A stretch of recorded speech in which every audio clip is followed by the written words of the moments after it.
Okay, great.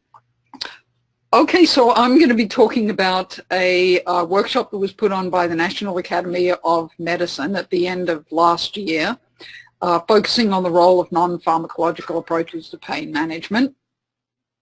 And this was over 2 days, had a fairly wide attendance of academics and clinicians from not just what you might expect, the sort of more integrative and complementary therapies, but also many of the allied health professions, which I thought was, also really interesting. So if you could put on the next slide, please, Beth. So the meeting was divided into 4 sessions. The first, and I'll go through each one in more detail, but just as an overview, the first session was looking at, what is the evidence to support the effectiveness of this was pretty much focused on the complementary and integrative approaches. What are the important issues in the education and training arena? And then the third session, policies.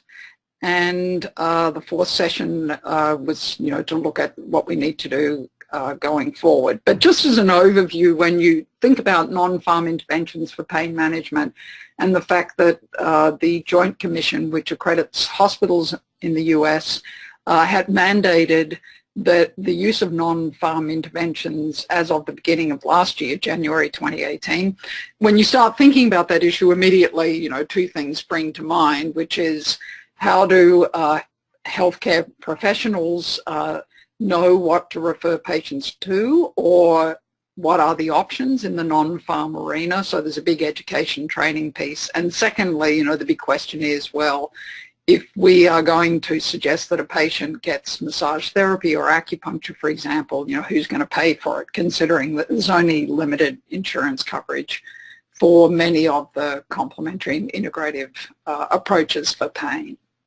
So next slide, please, Beth. So looking at the effectiveness, so there were several experts, most notably Roger Chow, who presented on this issue, looking at large-scale systematic reviews of hundreds of clinical trials that have been conducted on a whole range of different interventions. Most of them that he reported on were in the sort of complementary integrative arena, so chiropractic, massage therapy, acupuncture, cognitive behavioral therapy, and in some cases comparing them to physical therapy, occupational therapy, etc. So an important thing is that effectiveness is obviously measured in terms of pain reduction, but an equally as important measure now is function.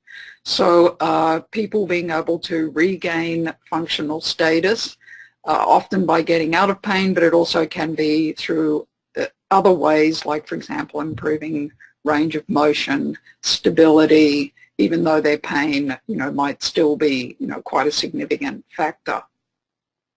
So one of the things that I find personally to be a little discouraging when you look at these systematic reviews is that the evidence is often classified as kind of low to moderate, and it's in large part due to a lot of issues around research methodology. So appropriate controls.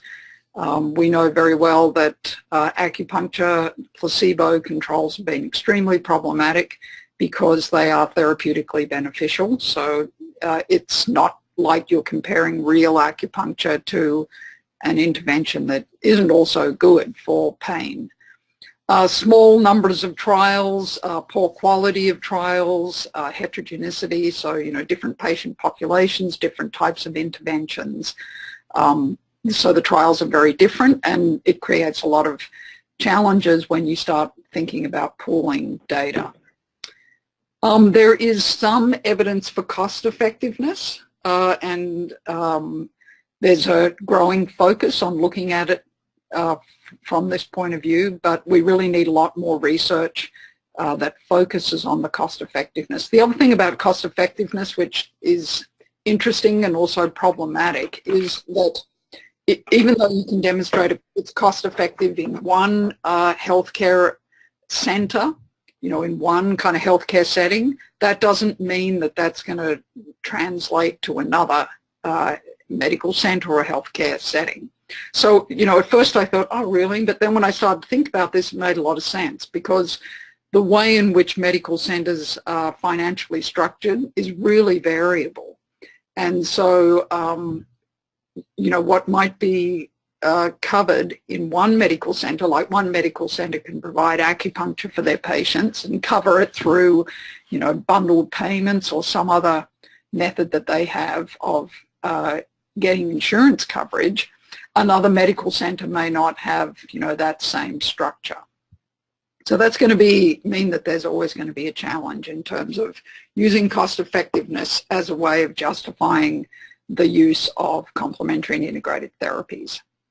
So there's a lot of gaps in the research, obviously, particularly it's, what happens when we start combining different therapeutic interventions. So if we, say, put massage therapy and acupuncture together, or take a conventional approach like physical therapy and combine it with massage therapy. So there's very few studies that have looked at, multimodal approaches. Specific populations, so chronic pain in the elderly, or chronic pain in pediatrics, or chronic pain in specific ethnic populations. Of course, these things have not been intensively studied, and we know enough about response to treatment in general to know that these are important differences that need to be focused on. Interestingly, despite all of these challenges, there has been a significant uptake by the Department of Defense and also by the VA. And at the same time, because of the opioid crisis, we're seeing a real increase in funding to try and further elucidate the evidence piece. Sources of funding coming from the NIH, the Department of Defense, and PCORI, the Patient-Centered Outcomes Research Institute. And I just will put a plug in for the NIH HEAL initiative. The HEAL initiative covers many of the centers and institutes within the NIH, and it is really trying to get at providing enough evidence for CMS, so Medicare and Medicaid, to start covering more of the complementary and integrated therapies. So next slide, please, Beth. So I'm thinking about now education and training. So the discussion really focused on interprofessional education and collaborative practice. So, that's something that we talk about quite a bit, both in the research working group, but especially in the education and clinical working groups. How do we provide enough information to healthcare providers so that they can make good referrals to other disciplines, so that they can respond to questions that come from patients when they're being referred, and have a basic understanding about what the other options are. And also, how do we, as clinicians, work with other clinicians in different disciplines? So there's a real critical need for an increase in this type of training. Interestingly, and this is something that I hadn't really thought of prior to this meeting, but there, of course, are a range of mainstream therapies that fall into the non-pharmacological category as well. So things like physical therapy, occupational therapy, cognitive behavioral therapy, the ones that I mentioned previously, amongst others, of course. And they also struggle with the same kind of issues that we do, and in that they're working with their pain patients in isolation, and they don't have a good way in which they integrate or do collaborative practice with other disciplines within mainstream healthcare. So when we think about interprofessional education and collaborative practice, we're really thinking very broadly across all the different disciplines, both the complementary, integrative, and the mainstream, in terms of integration, so that we get, patient-focused care and are really providing patients with, the best options that are available for their specific condition. So the research is also lacking in this arena. That, we don't have models for integrating these different approaches that can be used as a basis for doing research studies. So we really need to develop those as well. Next slide, please, Beth. So in the policy arena, it's very much about improving insurance coverage. So I mentioned that the NIH has the HEAL initiative to encourage greater research that would provide enough evidence and information for CMS to include, their focus really is acupuncture in Medicare and Medicaid coverage. But there are others that are not also covered, and this is going to become an increasing focus in the future, especially as the role of these interventions for pain management becomes, more and more obvious as a solution to the opioid crisis. So next slide, please, Beth. So moving forward, maybe I'll hand it over to Marsha, if you like, to talk about this. But very much was a strong focus on, and Ben Kligler, who's head of integrative medicine at the VA, was really leading this charge, basically saying, look, there's got to come a time where we've all got to agree that there's enough research evidence, and we have to focus on implementation. I think, Dr. Kligler's focus was because they're doing that in the VA, and it's been very effective in those patient populations, and there are, so many others that could benefit this. And we have the research evidence. We really need to focus on, how you get that into mainstream healthcare facilities, how we do collaborative care, and these other issues that we've hardly even started on when we, really start to roll these out on a larger scale.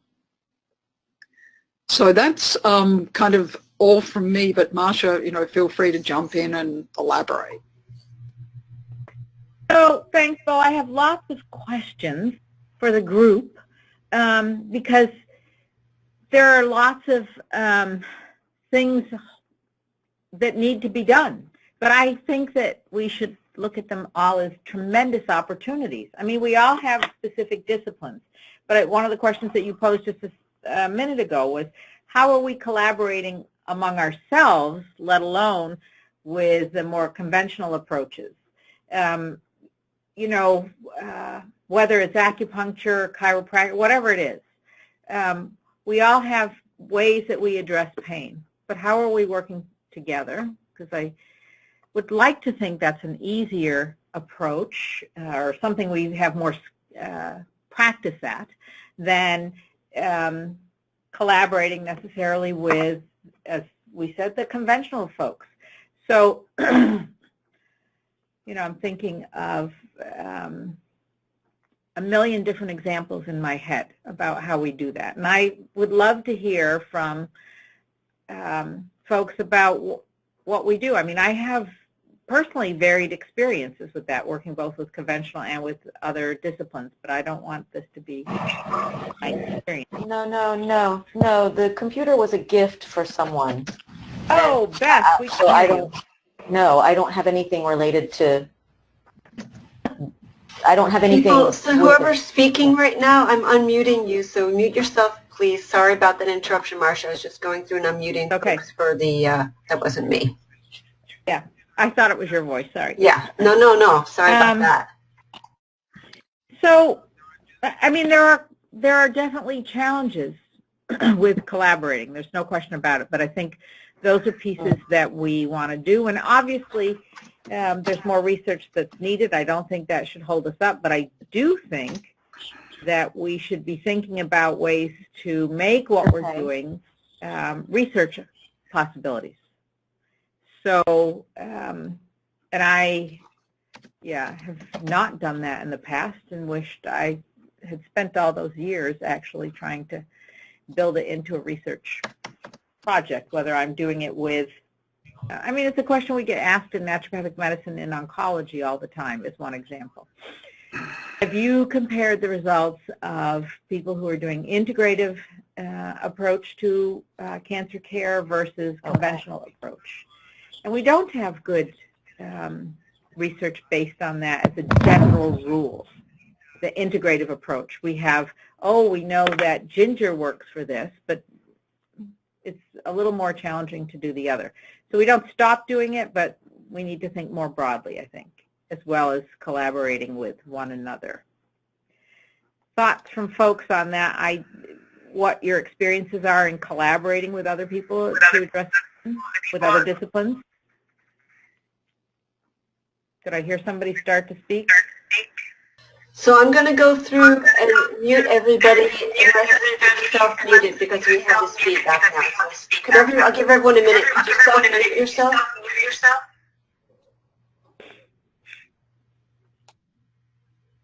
So Beth, the best way to be for them to write a note, say they want to speak. If you are muting them. Yep. Oh, I have terrible. I am muting everybody who hasn't self-muted. So. But now everybody's muted and we have that. So. Oh, let me see if we still have it. No. Okay, so Bo, sorry about that. The echoes seem to have been coming from you. I don't know why it just started, but I will unmute you whenever. I'll unmute anybody when you send me a message to unmute you, but otherwise just keep muting yourself. And Marsha, let me know. I'll try to keep notes. I was trying to problem solve there. I'm just curious what are the strategies also that people use that make collaboration work when we're working with our more conventional colleagues? Let me give an example. When I was working in the hospital system as a naturopathic physician, there are many issues that came up. These aren't going to be specific related to pain, but there were many issues that came up that both parties on the team were working on, whether it was nausea or constipation. Again, we're talking about oncology patients. And my experience was that I really needed to spend some time educating my counterpart for them to be open to what I was doing. And once I had done some education, no matter what it was, once I'd done some education, it went much more smoothly. But that whole interprofessional education component of it is critical because a lot of assumptions are made on both sides of the table. Whether it's a colleague in one of our disciplines or a colleague who is not within this complementary and alternative, or however we want to call it, group, but rather more conventional approaches. All right, do we have comments from Steve, Gina, yes, and Jim? Steve, Gina, and Jim have written comments or raised their hands. So Steve, why don't we start? Release them to speak one at a time? Yes. I think Steve has self-muted, so I will check and see. Steve, if you have, okay, great. Thank you. Can you hear me well? Yeah, here. I was going to speak to the New England School of Acupuncture has merged with the Mass College of Health and Pharmacy, and we've been fortunate enough to be able to begin to intermingle with some of the other health professions at the university. My particular work is working with the Interprofessional Education Working Group, and we've established some ability to work with, say, physical therapy or medical imaging or pharmacy, just sort of on a grassroots level. But before we could do any of that, we had to sort of host different events or lectures during faculty seminars to get people to become more aware of what we do. We have students that participate in 4 IPE events a year, and often students walk away from those events with 2 things. One is that they were able to communicate or try to communicate what they do as acupuncturists to the other health professions, and 2, they become frustrated with the idea that a lot isn't known by the other health professions about acupuncture. So I think it serves those 2 purposes. But like you were saying, I think the first part is to educate as much as possible. Teach the other professions what acupuncture or whatever, what we're using, whatever therapy we're applying can do. And then hopefully that creates some bridges or inroads to do some more one-on-one work. And that's what we've tried to do. Steve, you seem like a good resource for all of us in terms of working on this IPE and helping to get collaboration working from the ground up in that regard.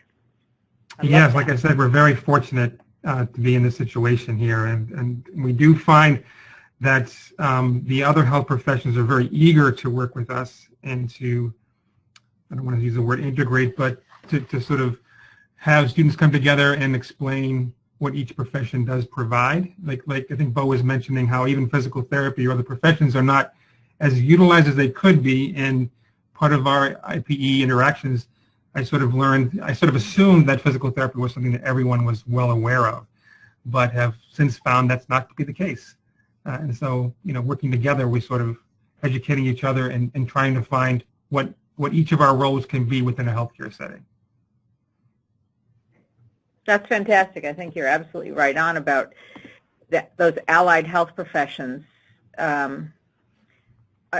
Although we see them as truly part of the conventional system, they're on the periphery of it. I've seen so many medical doctors not even give a thought to those using the services of them because they're so focused on what they do that they forget that they're there as a support. So, yeah, it's an interesting comparison to me. Mm-hmm. Beth Howlett would like to make a comment on Steve's comment. So, Beth, are you able to unmute yourself? I'm happy to go in order of the other folks who've already raised their hands first. I just I have a parallel experience on the other coast, so I'm happy to let it go in order. It doesn't have to be direct. Why don't you go now, and then just because I'm not sure that the others were related to Steve's, and then we'll keep the order going after that. Okay. Thank you. Thank you.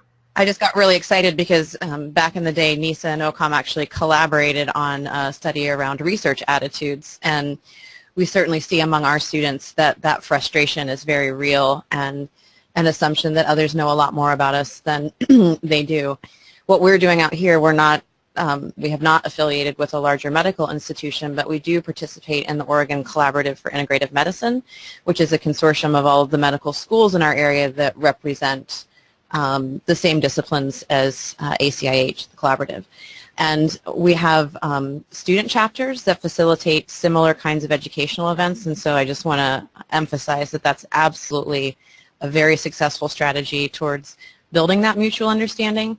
But the one thing I see as a weakness, and I think it addresses some of Bo's comments about cost effectiveness and applicability across systems, is that it's always these interprofessional panels where they're speaking of their experience as clinicians, but they don't have a lot of the operational expertise.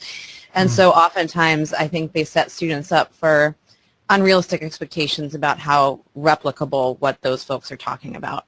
And we just had our integrative medicine day and had panelists speaking about creative integrative clinics for the underserved with a focus on the opiate crisis. And while every single one of them was a valuable clinician, all of the questions that folks had were more the brass tacks about how do I do this somewhere else, or how can I replicate this when I go on and start my career somewhere else. And really they didn't have any of that information. They didn't know. It's just like it's magic. It just happens. We're all there. So bringing that piece in, I'm not sure how to do it successfully, but I think it's really important. Yeah, how do you make magic operational? Yeah. Thank you. All right. Who else, Beth? I know that. Oh. Yeah. How about Gina? Let's see. Gina, you are. I've unmuted you, Gina, so you should be able to talk. Let's see. Can you hear me? Yes. Hi. Hi. Okay. I didn't really have a comment. I was just sharing two papers that I worked on with a group of colleagues that may be of relevance, and please feel free to share with the group. One was a systematic review where we were looking at the literature on integrative therapies, and the other was it was really a feasibility study looking at the integration of acupuncture and chiropractic care, spinal manipulative therapy for managing low back pain. So just two papers that I thought would be of interest to the group. Thank you. I will share them in the meeting notes. Perfect. Thank you. Fantastic. Fantastic. Jim is next.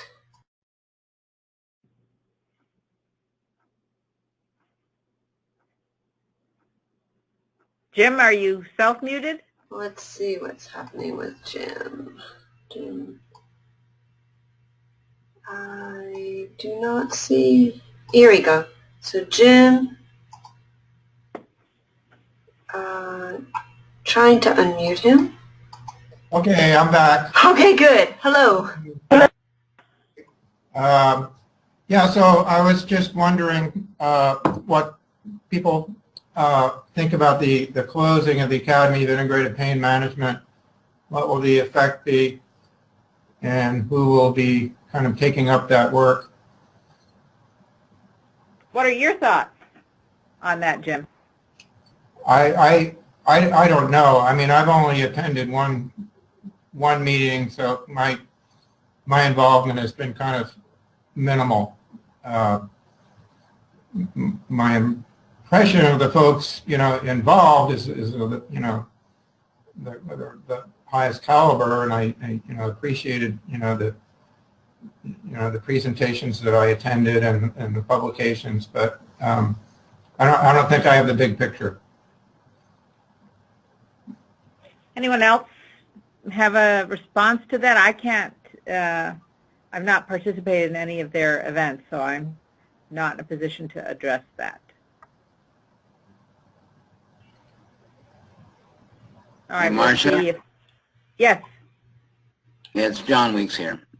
Hi, John. I just thought I would say I know that there are people inside of both AIHM and IHPC, if everybody knows their acronym soup, who have already participated in the past with AIPM, who are, I think in some cases they were approached about trying to take up this cause, but I don't think either of them are in a position now to have the cash to consider it. But so I don't know. It's a good question, Jim, and it's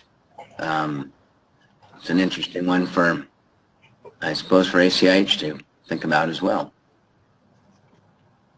Yeah, yeah. So there was a whole lot of nothing for you. Well, it seems like we're in a little bit of a vacuum in terms of knowing what might happen with the direction that they were running in. If it's just absorbed elsewhere, will it be not having the prominence, or will it be more effective if some people are able to participate in other ways? So I don't know. I'll just say I'm on the board at IHPC, and we'll be at a board meeting the beginning of March, and I personally will be pushing that organization towards really more taking this up more as a real serious core focus, and I just think it's where the opportunity lies for all of us right now. So that's all. We'll see how that goes. All right. Well, good luck with that. Mm-hmm. I hope it's successful. Yeah. We have a comment from Lisa. Right. Lisa? Let's see if Lisa's able to talk. Hi, good afternoon, everyone. Hi, Lisa. Hi. Hi. I guess I just have something happy to say, which is I joined the faculty here at Utah about a year and a half ago, and I have happily had kind of a deluge of interest and collaboration from colleagues here. I think for me as a junior faculty member without a paid RA, which is my great undoing, I'm swamped. But I think it's sort of just the nuts and bolts of getting projects off the ground, which are time consuming. But the interest I've certainly found to be here. Fantastic. If we could just duplicate that everywhere with the support that is needed to make it happen. Yeah. Yeah, and again, I thought it was worth noting just because so often it's just lots of bad news or frustrating news, and I'm having a ball, having the time of my life. So it's good to hear that sometimes. Can't get better than that. All right. Nikki? Well, I appreciate Lisa's comment, and I'm glad to be able to speak after her because I think it, piggybacking on it is apropos. My comment was going back to the IPE discussion and being able to get students together, and my question was around access points. And Lisa highlights the great collaborative opportunities that she has in a research institution as a faculty member, and I'm happy to say that I have that opportunity as well in my position. But so many of our areas and those who are interested in schools and students aren't in places where they have access or easy entry or even introduction. I mean, and even on that regard, from an IPE standpoint, I'm in a school of rehab and health sciences that houses the PAs, the PTs, the OTs. And, you know, I'm a pretty nice person. Most folks who know me hopefully would think that. But, I mean, I even have struggled, you know, just dialoguing with my colleagues in rehabilitation sciences to, you know, hey, let me come and talk with you guys and talk with your students about what massage therapists do. There's this territorialness that I encounter from time to time, and the access to students, and particularly in my field of massage therapy, that in our area we don't have massage therapy students as part of the academy here, and to allow massage students to intermingle, if you will, with these professional program students wouldn't be well looked upon, or well received necessarily, not necessarily looked upon, but well received. And you know, there's all manner of accreditation issues and the like. But this is all to get around to, you know, what might be a place where the collaborative could provide assistance or do some work around that. And I wonder if there isn't some sort of entry point introduction process that we could put together, even if it was just a series of information pieces that we could very easily disseminate to different programs.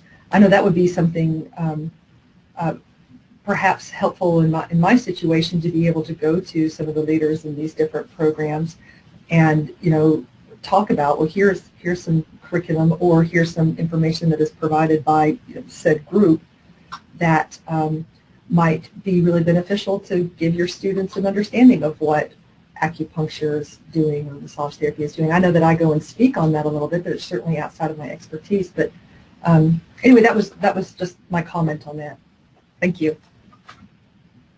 Thanks. That's actually helpful and interesting to me because I was trying to incorporate massage therapy into the hospital, cancer center at one time, and had some challenges with that, and found that if I did some education of the massage therapy student, but more than that,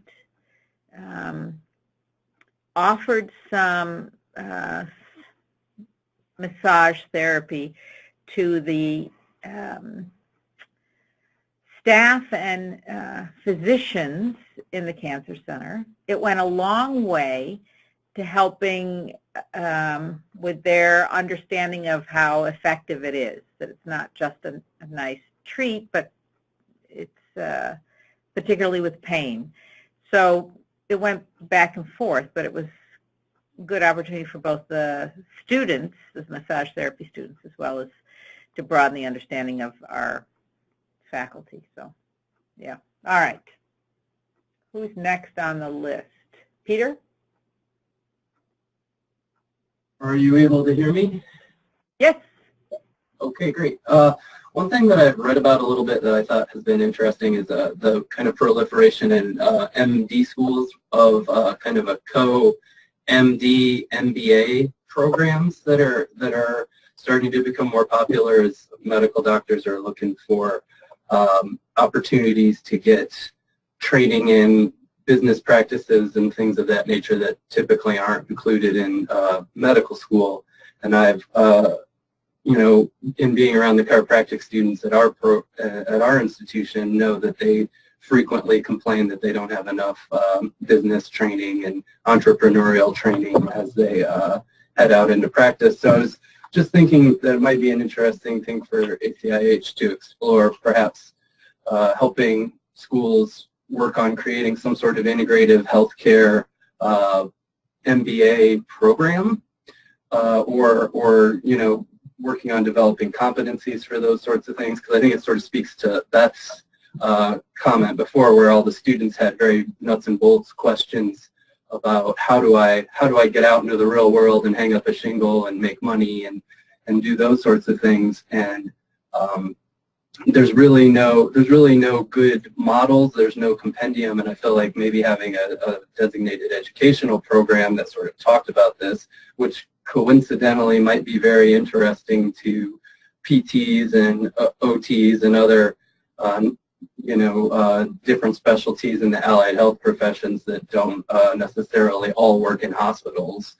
There might be some fertile ground for commingling in those professions with different things, and then just a lot of people who I think would probably benefit from some of those sorts of business and entrepreneurial training programs, but with a focus on you know, integrated practice and how to collaborate, and then that could also potentially lead to some policy outgrowth, which would be, you know, necessary. I think that's always the thing that's missing in these models, is how do you do it at scale that, you know, you can pay everybody equitably and get care to people.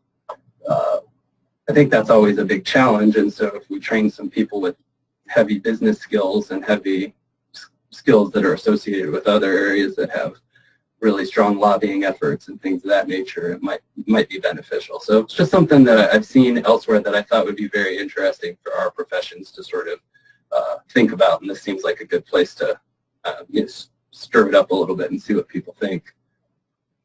I love that idea. I think it's great. You know, we teach our students here an entrepreneurship course that really gets them going for those that want to do that, but it does not teach that aspect of how you create business relationships collaboratively and make it a financial success. So I love that idea. I would love to see some resources or do some research on that, because I think that's a good point. We teach them certain aspects, but really now as we're moving to integration, we need to broaden our understanding of the skills needed for that. Wow, yeah. Oh, I'm excited about that idea. All right. Beth, I know, oh, Bo. Okay, I need to unmute Bo. Okay, Bo. Hi, thanks for letting me back in. I just wanted to comment on the last issue that Peter brought up. In my new job at Monmouth University, we have a business school, and we're developing specialized MBA programs for healthcare providers within the big healthcare systems in the local area, so Hackensack Meridian and Robert Wood Johnson Barnabas. And we tailor the curriculum to their needs.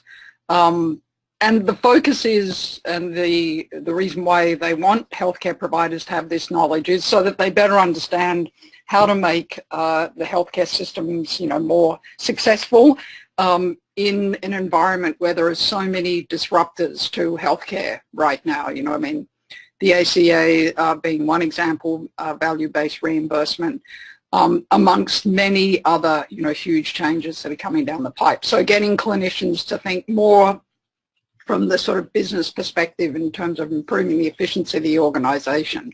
So that's kind of, I know, a little bit different to what Peter was saying, and I think Peter was sort of thinking more MBA programs for integrative healthcare providers who don't work in big healthcare systems. I guess my concern there would be, you know, the cost. MBA programs are very expensive. and who's going to pay, well, this would be incurring more student loan debt for people who are facing on starting their own business anyway. So I see that as a pretty significant challenge. And the difference with the model that I was talking about is that the big medical centers pay for their healthcare practitioners to do these MBA programs. But just to know that's kind of already out there in that capacity.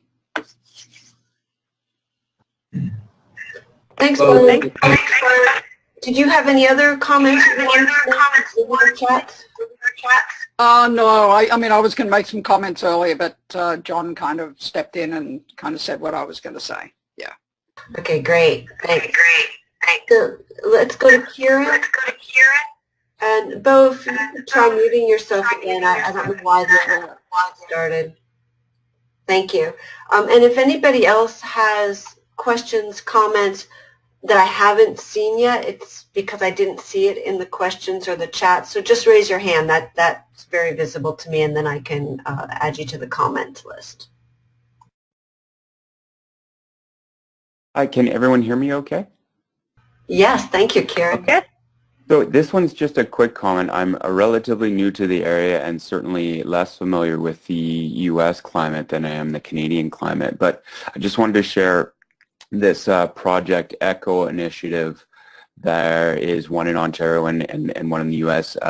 And the ECHO project was developed by the University of New Mexico, and its extension for community healthcare outcomes, and really is this collaborative model of medical education where you have an academic center taking ownership of essentially a knowledge mobilization network, which is engaging primary care physicians or practitioners in case-based learning and sharing resources. So they meet by Zoom and have conversations on a regular basis. And we've been trying to make some headway in the Ontario ECHO Pain Network on opioid management around providing a unit, if you will, on integrative therapies or complementary alternative therapies. They're more commonly referred to by that group. And I just wanted to know if others in this group have explored this initiative, were familiar with it or not. Certainly ECHO allows people to start new hubs, and there are meta echoes and provide training on how to do this, and some resource support as well. And yeah, just really putting the feeler out more in relation to Jim's question about what to do following the disbanding of the current integrative pain education model.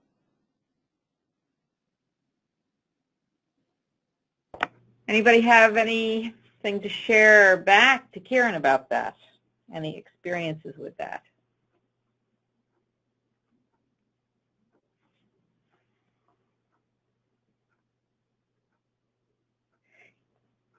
Kieran, it would seem you're our expert on this. You're in trouble then. Okay, well, I'll see if I can find out a little bit more and maybe share some stuff with the group. That'd be great. That would be great. Sure. Thank you, Kieran. Fantastic. And Jim, you had your hand up? Jim? Yeah, hi. Yes, I have a question for the group, for the attendees, kind of following, up on Peter and Bo's train of thought.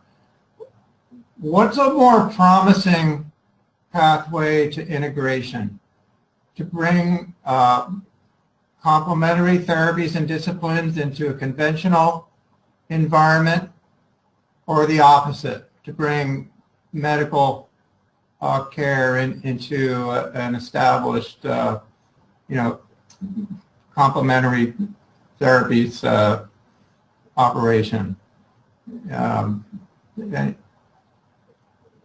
Anyone have any thoughts about that? Or what are the challenges associated with the two approaches? I've worked predominantly with bringing our disciplines into a more conventional setting, but I've also brought some medical doctors into our integrative complementary and alternative setting, much as I hate that terminology. And I found to some degree that it's harder to keep the MD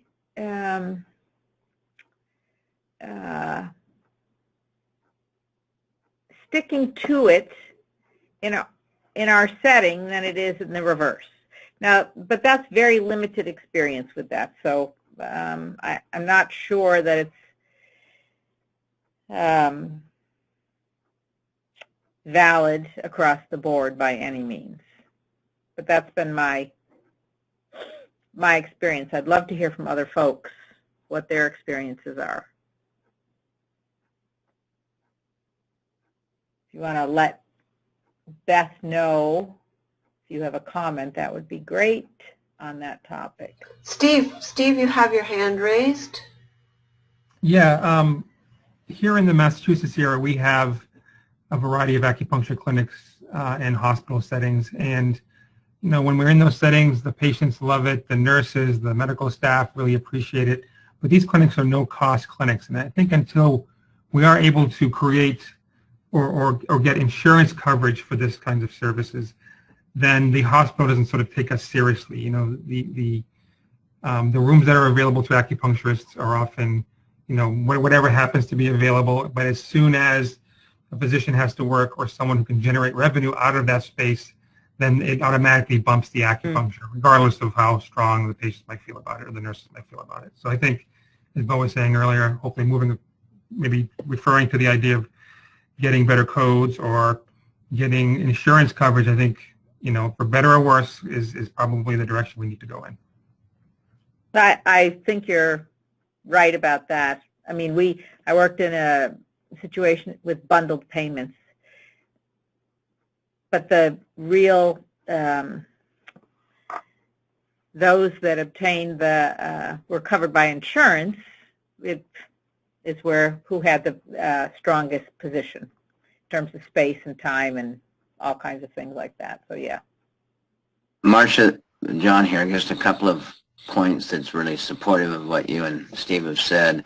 One of them is an article I recently wrote with Mimi Guarneri about integrative cardiology. We got in touch with Dean Ornish, who made a very direct comment about how their ability to get the uptake of his programs in hospitals was related to Medicare coverage, which followed, 18 years after, I think, his first serious research there. Second point is I got a note from the letter that Wayne Jonas sends out and noted that battlefield acupuncture is now covered in part of the military payment, and he noted that was 15 years after their first Samueli Institute research. The third thing is strategic, perhaps, for you to think about, which is that I know that IM for Us has set its policy priorities, and the two are, one of them is to promote group services and coverage of group services. The other is to promote the coverage of the distinctly licensed CAM fields. So they're on your team. I don't know where the collaborative and IM for Us, where the benefit would be in being in touch, but just to let you know that they're definitely have prioritized the coverage that Steve was pointing to as necessary. That's encouraging. Beth Howlett has a comment. Similar to Steve, we have off-campus sites in a number of locations, and particularly our more newly developed hospital-based sites, we have the same issue with them being no-cost clinics, and also that then forces the college to pay our staff as supervisors, which is, I've had some conversations where it feels a little demoralizing, like they don't feel taken seriously. So that other narrative that the students experience carries forward professionally. But we have a couple sites that we work with where, again, the insurance coverage really matters, and that's Medicaid in particular. A number of states, Oregon, Ohio, some others, have Medicaid coverage, and so are able to create that sustainable stream that then funds the clinic. And the sign of that is that the staff then become paid by the center. They're no longer our faculty that we're paying as a college. And so you can see one is more sustainable emotionally and financially. But there was, I think it was a two-part question, like where we go out into those environments or they come to us. And we've also been running rotations where we have integrative medicine fellows rotating through OCOM and all of the other medical centers here, University of Western States for chiropractic and UNM for naturopathy. And because the learning is housed within their residency program and also obviously supported with their tuition dollars, we see a lot of engagement. But again, towards compensation and feeling valued, what I found is our faculty often want additional compensation for supervising these fellows because they can be quite disruptive. Engagement isn't always a harmonious experience, and sometimes learning together in that environment about where professional boundaries are, particularly when you're primary care or not primary care. It's been an interesting conversation to watch, but I'd say mostly positive. But yeah, that's my comment. But it does go back to that whole IPE piece. So. Yes. I just want to piggyback a little bit on what Beth was saying. For the last 11 years, we've run an interprofessional program between Pacific College and Albert Einstein College of Medicine. And I think the take-home message, based on what you said, Beth, is you got to get them early. So we get them when they're first-year medical students, and they come down to the Pacific College Clinic and shadow for an entire shift and watch how Chinese medicine is really practiced. And they love it. And they're a delight to have, and they ask really interesting questions. And then the PCOM students go up and participate in a cadaver dissection lab at Albert Einstein College. And you know, it's really such a harmonious and collegial interaction. So I think the earlier you can get them, the better, is really, I think, the secret for IPE. Here, I completely agree.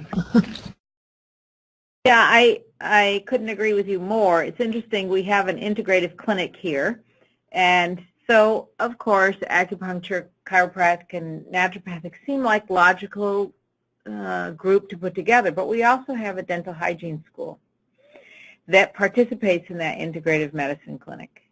And it's very interesting because I think the three other groups, the students there, are surprised at how much they learn from the dental hygiene students. They wouldn't have anticipated that, but it's a great opportunity, and we're now working to try and incorporate, we're not there yet, students in the nursing school and the PA school, which will bring in that other more conventional approach. So I'm anxious to have that experience and see what we all learn from it, because yes, if we can get people as students, we open a lot more doors. So Beth, I'm just looking at the time. It's 1:58. And exactly. Thank you. So I'm wondering, in our last 2 minutes, Marcia and Bo and any others, oh, Michelle Renee has her hand too, so maybe we can take that comment. But co-chairs, I would like you to, and Beth Howard and Kieran, Jim, and anybody really, thoughts to how we can bring this forward in our working groups and our projects so we can continue with this energy. So that's more than a 2-minute conversation, but maybe we can begin an email dialogue or in some way prepare for that. So shall we take this comment from Michelle and then Bo and Marsha, let you wrap it up? Sure. Okay. Sure. All right, Michelle.